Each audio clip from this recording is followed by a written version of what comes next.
Story 1. In the 1980s, most people received their news in one-hour segments around supper time. Newscasters limited reporting to the actual facts of the news. Reporter X would say, "Event happened." Then, a 24-hour news channel was introduced to cable television. However, there was not enough news to fill the entire 24-hour cycle. Event E happened was followed by, and to talk about it, here's expert Y, to fill time. At first, this was manageable. Expert Y was joined by expert Z, providing a counterpoint due to the fairness doctrine. But even experts Y and Z could not fill 24 hours, so pundits R and L were hired to provide editorial commentary. Pundits R and L attracted a large audience. The channel promoted them heavily to increase advertising revenue. They were treated with the seriousness of experts Y and Z, and the public regarded them with the credibility of reporter X. After the fairness doctrine ended, Pundit R could freely express opinions about event X and criticize Pundit L and their supporters. Pundit L did the same on rival channels. People aligned with the pundit that matched their worldview, leading to ideological division. Over approximately 40 years, combined with short-format text, image, and video editorials, this shaped the modern American political climate. Story 2. Politics became toxic because winning became more important than listening. Media and social media amplify extremes, dividing people instead of bringing them together. When respect fades and fear drives decisions, it is hard to find common ground. Everyone loses when dialogue turns into shouting matches. Story 3. They have always been toxic, but now we have perhaps the worst person in the history of our country intentionally dividing us. Story 4. Some people were very upset about electing a black man as president. They found a person to be their figurehead to promote their way of thinking. Along with some interference from Russia, they succeeded. Story 5. The internet has placed this country in a position where the people who shout the loudest on both sides receive the most attention. Story 6. The Citizens United ruling allowed unlimited amounts of undisclosed money to influence elections. Then all the culture war nonsense was manufactured to keep the working class distracted and fighting among each other. We all fell for it. Story 7. One side aims to provide health care to everyone, feed children, advance science, and prevent disease. The other side aims to harm people. Story 8. Prior to social media, with people hiding behind screens with no accountability other than a downvote, individuals could create all sorts of drama, stir up hate and cynicism. If you do not conform to the Reddit narrative, you will receive lots of hate. If you acted the same way in public, someone might leave with a black eye. Story 9. The answer is an amalgamation of issues. The internet exploded in popularity, and a large portion of the population lost their ability or willingness to think critically. Political parties discovered that hot-button social issues mobilize voters better than policy nuance. Instead of fixing the economy, they rely on fear or hatred of the opposing side to get people to the polls. People now vote against the other party more than for their own, making compromise politically dangerous. Gerrymandering worsens the situation. Decades of precise district drawing have created safe seats where primaries matter more than the general election. As a result, candidates cater to the extremes instead of the center. Adding to that are scandals, corruption, and hypocrisy, which have eroded trust in government, media, and science. Wage stagnation, inequality, and globalization have fueled populism and resentment politics. In summary, the internet made it easier and more profitable to spread hate and fear. Story 10. Social and clickbait news media push party tribalism and rage bait. There has always been some, but social media really exacerbated it. Adding bad actor troll farms from other countries has made the situation worse. Story 11. Ever since corporations obsessed with unlimited profits began intensely influencing policy, quality of life has declined and people look for someone to blame. We elect representatives to make decisions, which leads us to blame those who vote differently as if they are ruining our lives. However, most American politicians answer to lobbyists. Until we legislate with benevolence and responsibility and properly enforce antitrust laws, nothing will improve. Story 12. You had the first Secretary of the Treasury for the United States killed by the third Vice President in a duel. Founding fathers criticized and attacked each other in newspapers to challenge their political rivals. In 1856, a representative from South Carolina attacked another with his cane. Politics has always been a toxic cesspool in the United States. Story 13, it started with William F. Buckley, then Newt Gingrich, and then commentator Rush Limbaugh. Years later, social media amplifies decisive messages from multiple platforms. Story 14, in 2016, they chose to elect a person who does not care about America and only acts to benefit himself while lacking understanding of what he is doing. Additionally, he has been accused of serious misconduct. Story 15. How? America elected a dishonest, immoral, golf-cheating, clown makeup-wearing, sexually assaulting, diaper-wearing, rage-tweeting, limited vocabulary-using, corrupt, foolish person named Donald Trump. Simple. Story 16. I think it is because marginalized groups have more visibility due to social media being such a major part of everyday life and communication. This has resulted in stronger pushback. However, some of us have always felt this way, but the majority never really had to notice or care. The harder pushback has resulted in the foolish behavior we have now. Story 17. Because there are very real problems and polarized thoughts and approaches regarding their origins and solutions. Story 18. The Internet. Everyone has a voice now that can reach anyone, anywhere.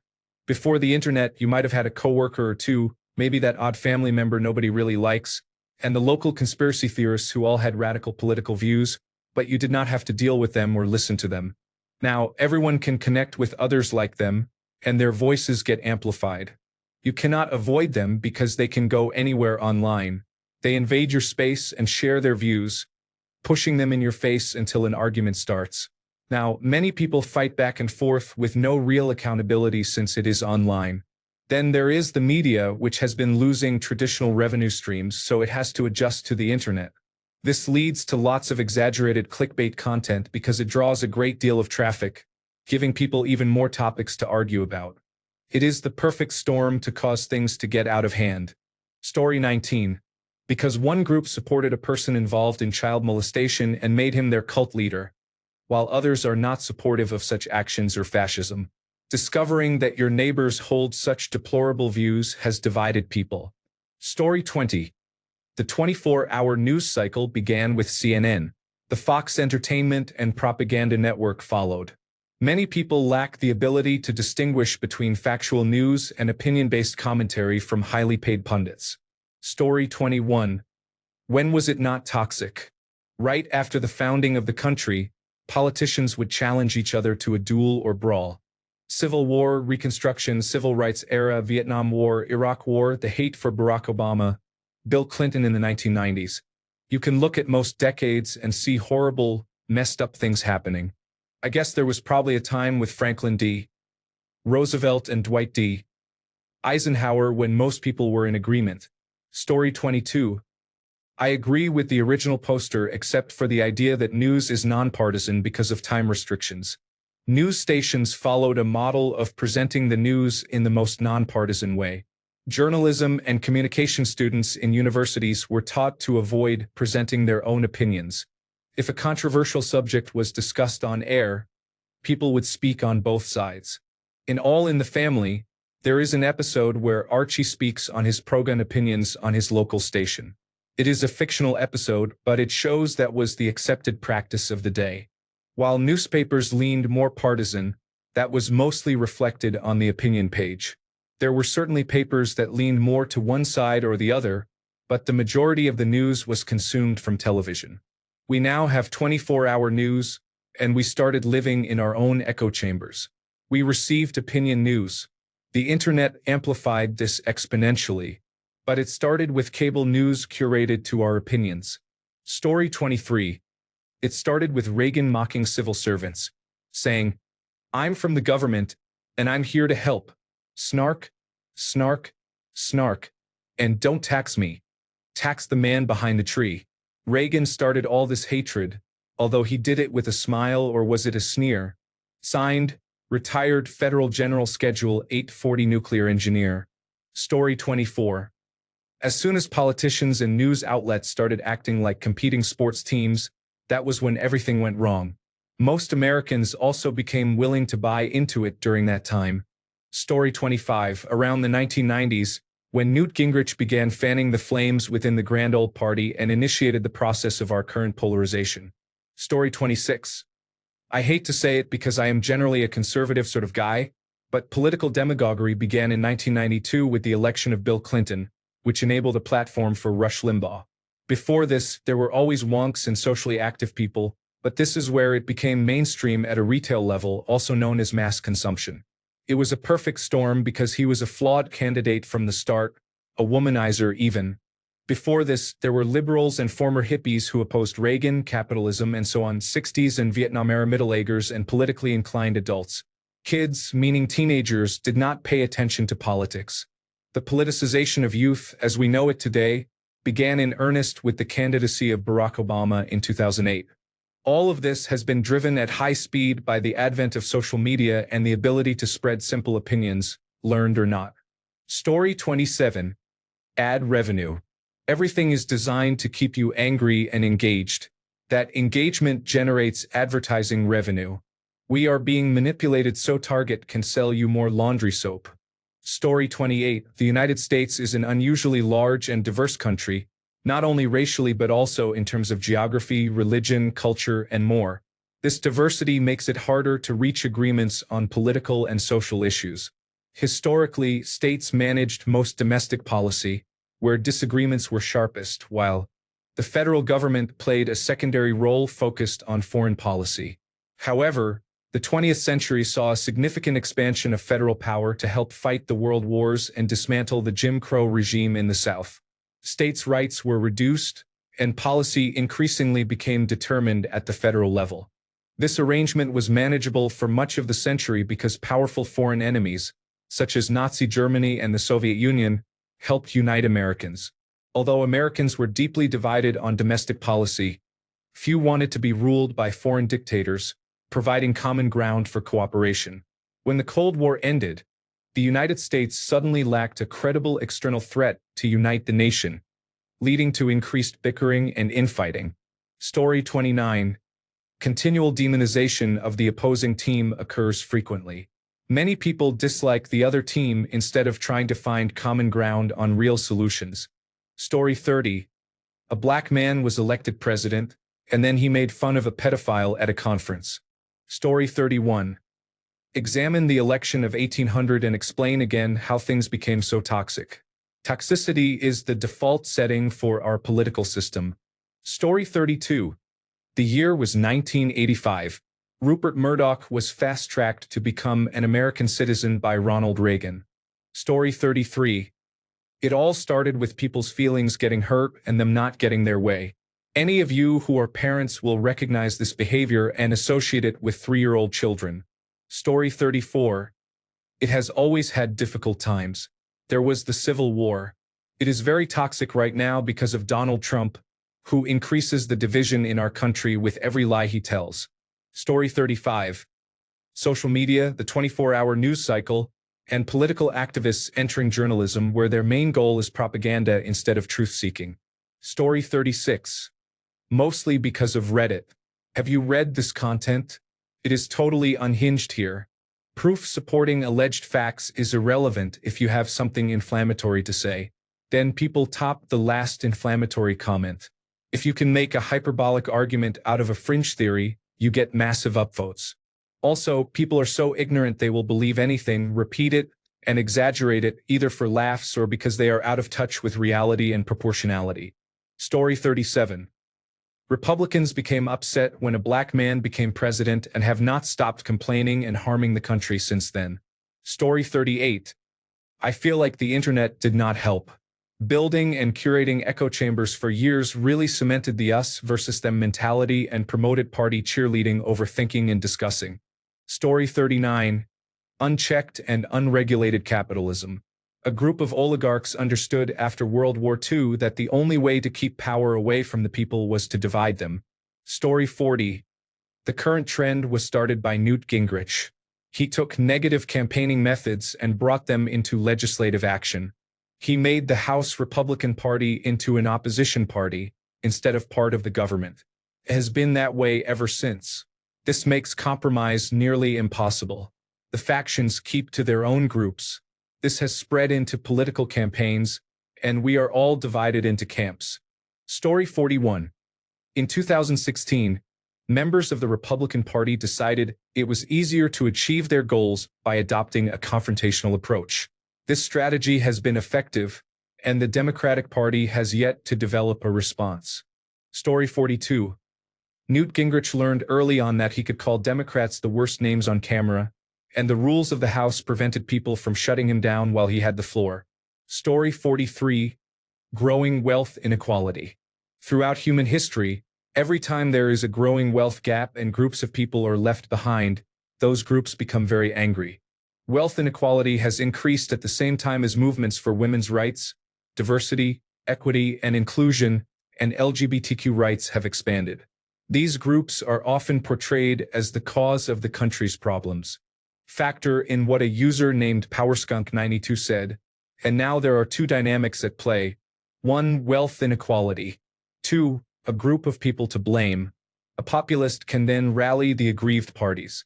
Enter Donald Trump, a man who expresses what these people have been thinking and gives them permission to express their worst behaviors. We are entering a period similar to 1935 to 1936. Canada is resembling North America's Poland or Czechoslovakia. We avoided a Pierre Pétain figure by electing someone more like Neville Chamberlain. Remember, mass killings did not begin until well into the war. The failed Austrian painter needed workers for the war machine, and cheap labor at that. It was only when the Germans started losing the war that they realized if they kept concentration camp detainees alive too long, they could testify against their captors. Also remember that mainland Europe was largely accepting of the persecution of Jews. They only opposed the dictator when he invaded their countries. Story 44. In the 1950s, there was a small group of foreign agitators called communists. First, they tried to trick Americans into supporting the end of freedom, but Americans, being freedom-loving people, refused.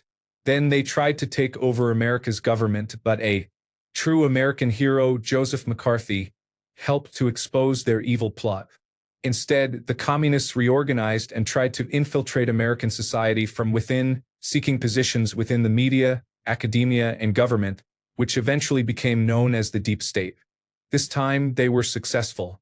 Using their control of academia, they influenced college students across America to trade beer and freedom for marijuana and the New Left. This was the rise of the counterculture. The shadowy group used baby boomers to advance their communistic agenda, one step at a time. For a while, freedom-loving Americans did not notice these small steps as their country was taken from them slowly, like a frog being boiled in water until it is too late. Then, the greatest man in history, Donald J. Trump, spoke the truth and exposed the plan to use colleges to make Americans hate America. He won 3 landslide election victories in 2016, 2020, and 2024. The 2024 election was such a big landslide that even the deep state's communist powers could not rig it as they allegedly did in 2020. Since Donald Trump came to save America from the communist group that created the hippies, the deep state and the fake news media have endlessly attacked him, pretending that Americans are divided. In reality, we stand united in our belief in freedom, and where we go one, we go all. Story 45. It has always been toxic. People who think it was not do not know enough about this country's history. The major difference now is that it is being done live as entertainment for the masses. Story 46. After Richard Nixon was removed from office, Republican strategists like Roger Stone blamed the media largely for his downfall and decided they could prevent a similar situation in the future by developing their own media landscape. This led to more conservative voices on AM radio, including Rush Limbaugh and other similar outlets. Eventually, Fox News emerged and increased the propaganda significantly. There was also the moral majority in the 1980s and later Newt Gingrich in the 1990s, who had a policy of refusing to work with Democrats. This included situations where collaboration would have been beneficial for the country. The Republican Party strategy became focused on denying the Democrats' legislative wins, regardless of the harm it caused to the country. This governing ideology continued through the George W. Bush and Barack Obama administrations, with figures such as Paul Ryan and the AstroTurf Tea Party movement. Then the Make America Great Again movement emerged. While the older conservative guard knew that what they were promoting was propaganda, millions of supporters embraced it wholeheartedly. The Republican strategy developed since Nixon has ultimately resulted in a fervent political cult devoted to conservative ideology regardless of how disconnected it may be from reality. The Republican Party's work over decades paid off. Meanwhile, the Democrats have struggled to be effective, which presents its own set of challenges. Story 47. I am sure this will present a balanced and nuanced take on the situation at hand and will not have any biases whatsoever. Story 48. Republicans and the right have purposely polarized politics for decades, and they are the reason we are where we are now, with Republicans literally placing party over country. In the 1990 elections, Republican Newt Gingrich handed out a pamphlet with words to use to describe their opponents, also known as Democrats. This pamphlet was given to all Republicans to quote from as they appeared on news and talk shows on television and public events. It was name-calling, not policy-driven, with words such as anti-child, traitor, lie, pathetic, destroy, etc. The coordinated name-calling attacks on Democrats by Republicans continued throughout the 1990s. In 1996, Fox News started. This station amplified rhetoric that used to only be on radio stations like the notorious Rush Limbaugh, spewing propaganda for Republicans and the right by attacking and demonizing Democrats. This was the reason Fox News was created. In 1970, political consultant Roger Ailes developed a plan to create a new television network that would circumvent existing media and provide pro-administration coverage. When Fox News was created by Australian-born American media mogul Rupert Murdoch, he hired Roger Ailes as its founding CEO. This bombardment of always saying Democrats are evil and wrong and only Republicans are good has led us directly to where we are. It is now a cult that cannot differentiate between reality and lies. A cult that wants to take away LGBTQ rights. A cult that has taken women's rights away. A cult that does not want transgender people to exist and no longer wants them to serve in the military. I do not see this getting better. There is a whole party and entertainment industry dedicated to keeping us divided, and they are taking in billions doing so. Story 49. Get so toxic? It has always been that way. The foundation of the country was servitude and abuse of African people. Donald Trump's rise to power was born from that dark history. It never died, but manifested into something bizarre. His followers and Make America Great Again leaders are going along with this aberration to cling to power they believe they lost after Barack Obama became president. Thanks a bunch for sticking around till the end of the video. Remember to subscribe, and until next time, stay awesome and goodbye.